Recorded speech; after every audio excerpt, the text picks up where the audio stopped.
Welcome back to our third segment of this edition of the Debt Free Hour. My name is James Wortman. I am a debt and credit advisor with my co-host Alex Viecco, and through the magic of television, we have a guest. Yes, we Would you like to do the honors? Absolutely. I'd like to introduce everybody to, now I know you sometimes use your married name. I know it's Coco Ramirez, right? Yes, that's correct.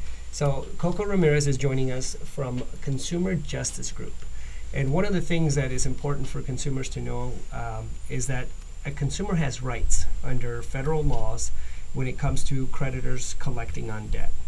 And oftentimes I think you hear it all over the media. There's, exposés out there of all the trickery that the credit card companies, or the collection agencies, I should say, are using to get money from the consumers.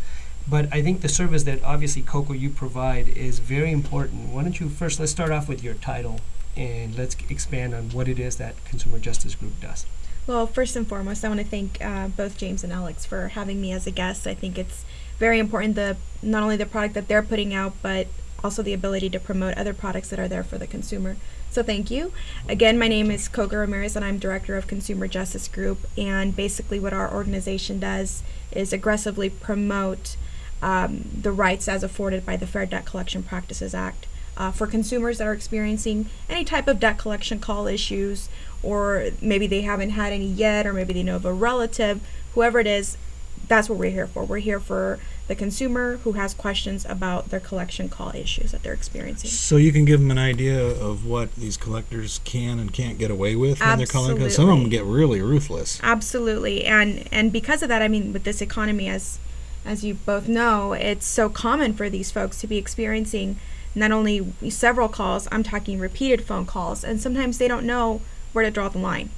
And so that's where we come in. So let me ask you a question. When it comes to collecting on a debt, Mm-hmm. I know that that's probably one of the biggest complaints that consumers have. I was reading the Better Business Bureau website and everything else. And when it comes to collecting a debt, can a creditor call you several times a day? Yes, absolutely. Okay. Why don't we elaborate on that? First, let me elaborate on one big distinction that consumers often use interchangeably, and that's the difference between creditors versus collectors. And there's a big difference. Your creditors are the people that are like the banks, the grantors of the loan, whether that be Bank of America, Chase, Capital One. These are some of the big players in the game, right? Debt collectors are the folks that collect on behalf of these banks when the accounts fall delinquent.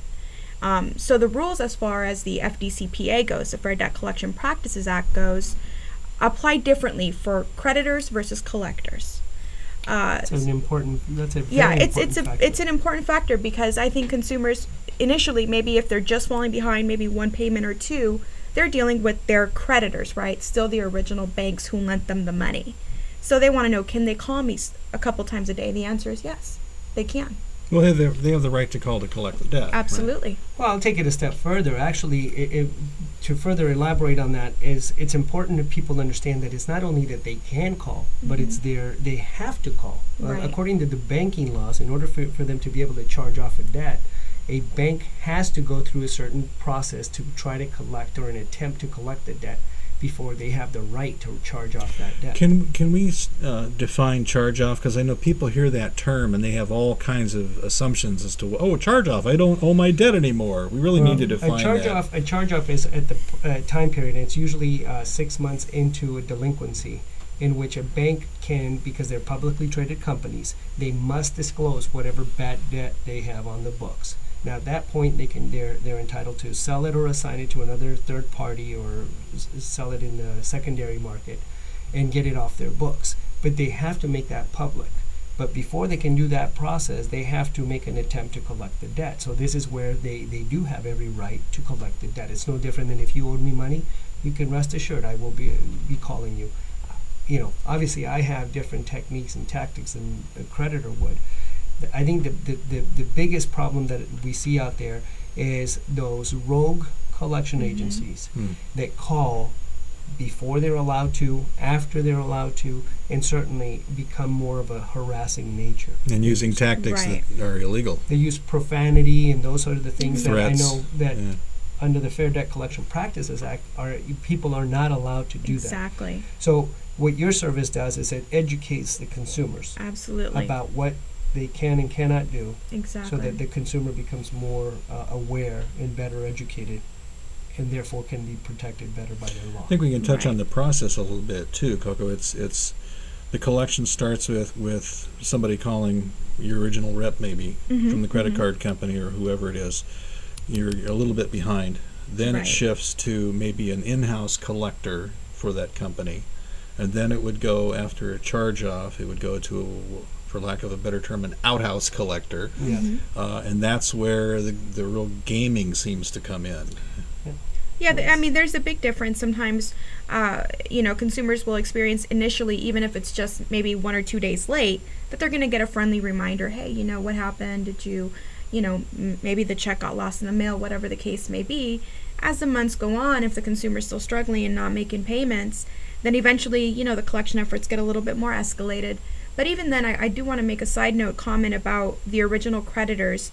They tend to follow the guidelines of the Fair Debt Collection Practices Act. They don't tend to deviate much. It's very seldomly that I get a collector who's just blatantly not following the guidelines and going outside of those. 'Cause there's penalties when they Yeah, don't. there's fines. Big ones, There's yeah. fines, and obviously it's a consumer's right to choose to pursue legal action if they feel that their rights have been violated in any way. And our organization aggressively promotes that if that's the consumer's, But more importantly, I think to clarify, I think it's critical that people understand that you will clarify the law for them, so Right. that they understand when it is the right time to pursue it Absolutely. further, or when it doesn't make sense to pursue it, and just Absolutely. a simple letter might be. Absolutely. That's one of the bigger things that we do is provide consumers with a lot of advice on either letter writing or scripts, on what to say, guide the consumer through exactly how to handle when a potential violation or maybe just a bothersome or a nuisance of a debt collector. Because a lot of these, whether they're in their rights, if the collector are still in the rights of the FDCPA, it still can be a nuisance. It doesn't, just because it's legal, it doesn't make it not a nuisance or not a bother. So there's still a lot of things that consumers can do that people don't know, that we help them by giving them that education, as far as, simple letters, a script, a request that the collectors will honor and, eliminate that nuisance at least. I know one of the most important questions that I often hear, and I can pretty much surmise that it'll be the most important question that gets asked, is can a collector call a person at their place of employment? Can somebody call me at work constantly? Yes and no. Okay. That's That's perfectly clear. To answer, yes, a collector can contact you at work, if and when the collector hasn't been told not to. So that's the key. Okay. If you want the calls to be redirected to a different phone number, you must inform the collector at the time the call Yeah, is because placed. otherwise how would they know? Right, they don't know that. So, of course, if they have that number, if you wrote it down on your application as your work number, they're within their legal rights to make an attempt to call you there. And if they call you there and you don't tell them that, your employer doesn't allow these type of communications, they can continue to call you there. That's an important factor that, a lot of times people say, well, how come they're calling me at work? Because that's the number you gave them to call. Exactly. Yeah, and people So- forget that often too. Yeah, They put when you down their fill out work the number. application, it says where do you place of employment, what's Sure. their address, their phone number. They're asking it for a reason. They're not doing a survey. They're not the Census Bureau. They're going to ask this information because they can utilize it should they ever need to. Right. And if you're delinquent at that point, they have to, again, going back to the facts, is that they have to try to, go after everything in order to try to collect that debt. Last time I called my credit card company, he said, well, let me verify your work number. I said, I never gave it to you. There was silence on the other end of the phone. It was funny. Well, that's part of what they often do, right? They Yeah. try to figure out how can they get more information. I was in good stead, but he was looking down the road. That was cool. Yeah. We're coming up on a hard break. Well, I don't want to say that was cool, but we're coming up on a hard break here on KDTV.com. We'll be right back with the Debt Free Hour right after this.